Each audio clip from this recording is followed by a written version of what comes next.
Welcome to Twisted Tuesdays, where minds and realities unravel. In our first feature, Suburban Secrets, Unveiling Darkness, we peel back the veneer of apparent perfection in the idyllic town of Rosewood Falls, exposing the dark undercurrents swirling beneath white picket fences. Every friendly smile and pleasant exchange hides ominous implications as housewife Betty Monroe discovers her picturesque community harbors deadly secrets, upending the very fabric of her existence. Chapter 1. Idyllic Beginnings.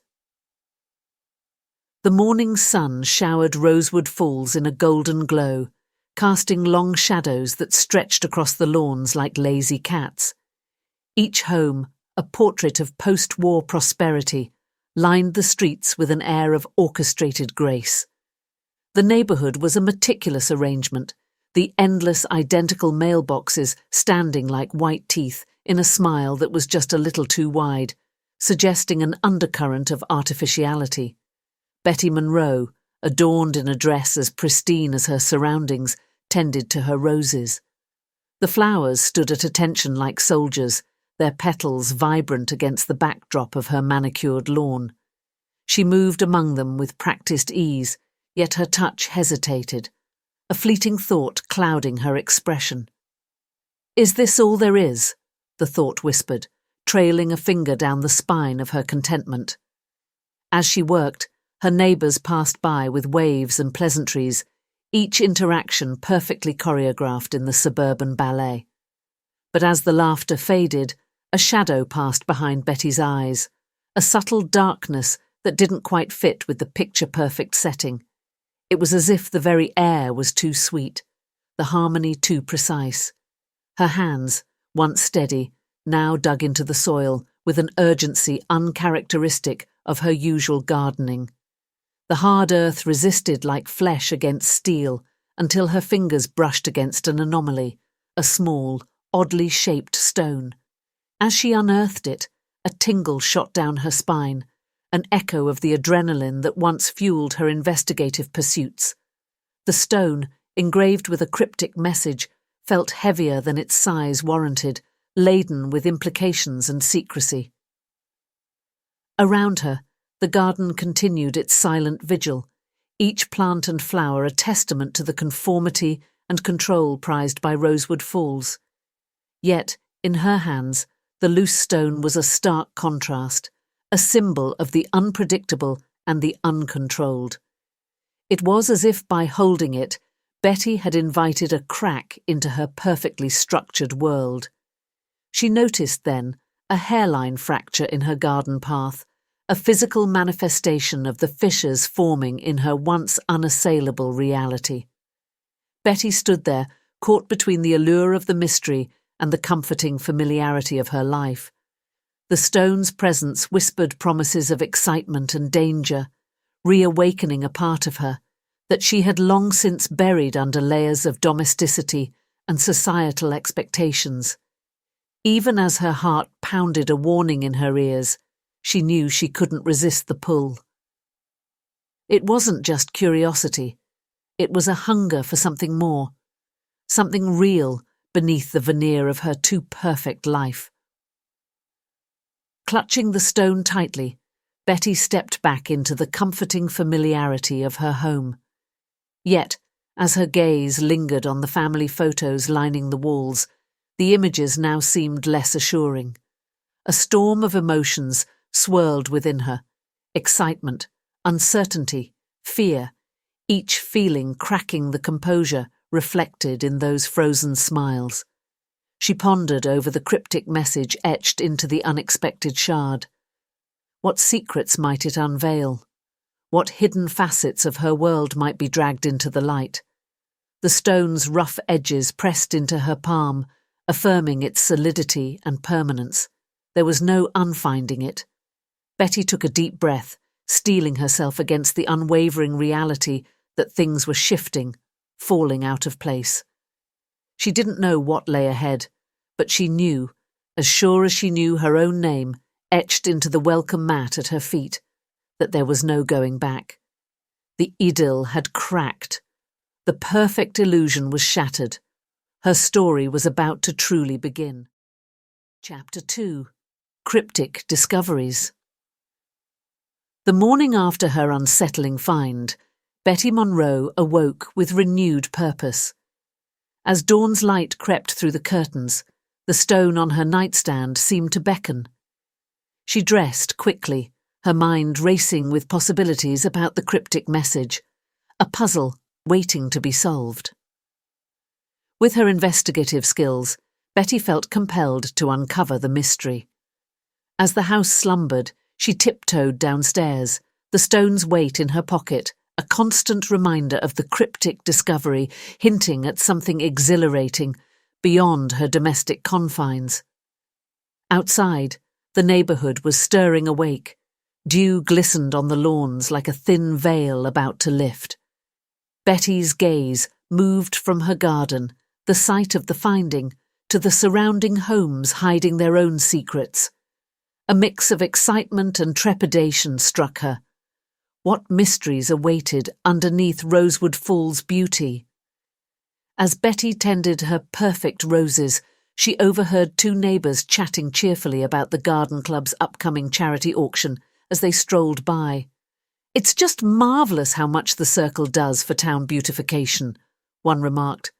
"Oh yes," came the reply. "No one can resist lending a hand when the garden club comes calling."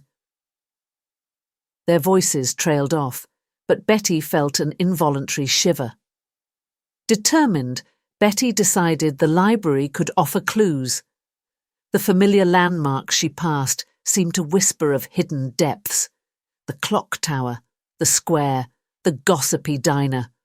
All now felt imbued with secrets. She had overheard many lively debates around the diner's tables over late-night cups of coffee. The whispers of gossip used to amuse her, but now the memories felt more sinister. What other rumours murmured through this town might prove darker than they once seemed? At the library counter, Mrs. Thompson greeted Betty with a tight, cryptic smile.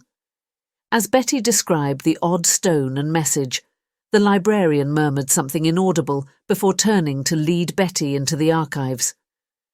"The ones who know best take action," she thought she heard. Betty felt suddenly cold under the warm lighting, but quickened her pace behind Mrs. Thompson. This was no time for doubts. She was on the path towards answers now. Chapter 3. Unsettling Realizations. Betty awoke well before dawn, her mind still gripped by wisps of a disturbing dream that faded like smoke as she opened her eyes.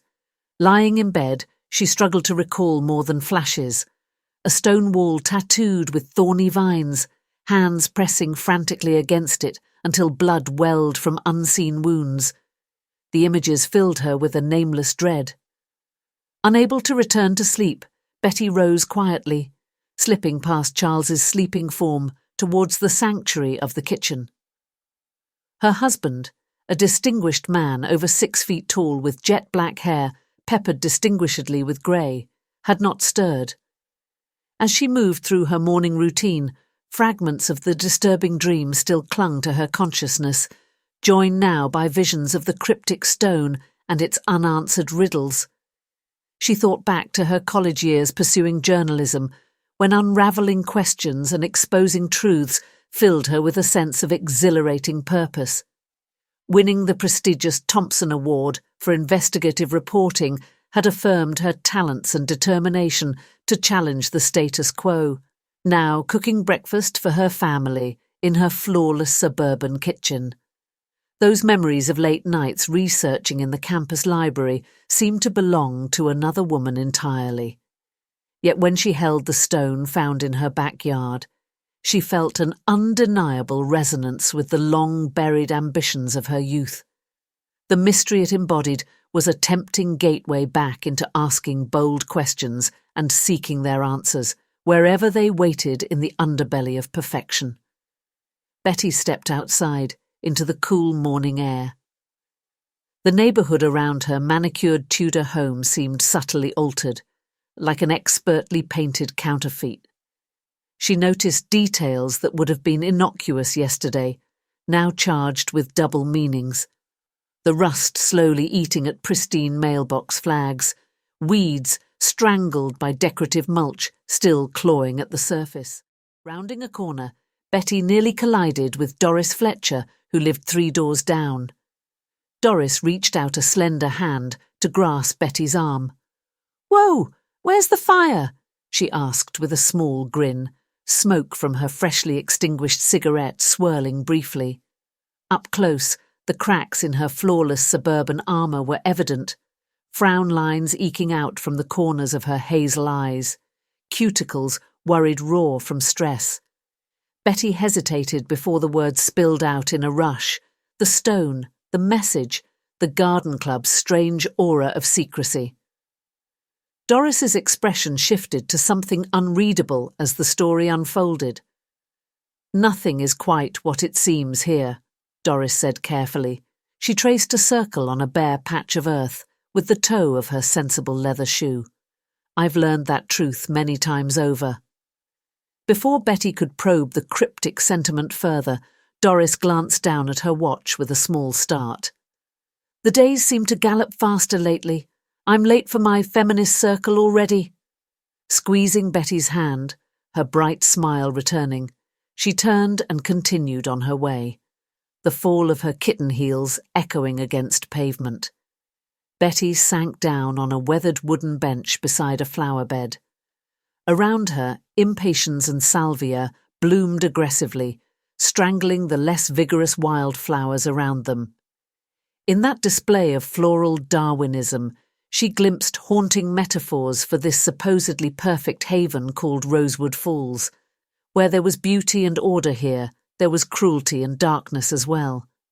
The snap of a twig broke Betty's reverie. She looked over to see an unusual shape under the leaves of a hydrangea bush. Brushing soil away, she revealed one of the garden gnomes Charles had insisted on placing around their yard, despite her objections to the kitschy decor. This particular gnome sported a cherry-red cap and shoes with a fishing rod in one hand. But his cheery mien soured when Betty turned the statue over, seeking any manufacturer's stamp. A latch was built subtly into the base. Popping it open unveiled a hidden compartment that made her breath catch sharply. Nestled inside was a faded Polaroid print depicting 4 women beneath a large oak tree, filtered sunlight dappling their relaxed expressions. Though decades younger in the photo, one sharp-eyed brunette was unmistakably Eliza Thompson, the librarian who had escorted Betty to the archives just yesterday. The others were strangers to Betty, but perhaps not strangers to Rosewood Falls's buried secrets. Certainly not with the tree's gnarled limbs framing them like grasping hands from an open grave. The day's creeping shadows had overtaken Betty's garden by the time she pushed herself off the bench, resolve steeling her spine even as a chill slithered down it. She knew now that deciphering the stone's message and the true nature of the garden circle would require another visit to the library's seemingly genteel guardian. This time, she would confront Eliza Thompson directly to decode the photograph's meaning, and what the genteel guardian may be guarding so closely. Next time, Suburban Secrets turn sinister as Betty Monroe unravels the garden circle's dark deception, risking everything to reveal Rosewood Falls' buried rotten core. Meanwhile, Doris Fletcher faces private turmoil, her suburban misgivings boiling towards defiant liberation. The perfect veneer cracks, and no one will escape untouched when long-hidden truths emerge into the light.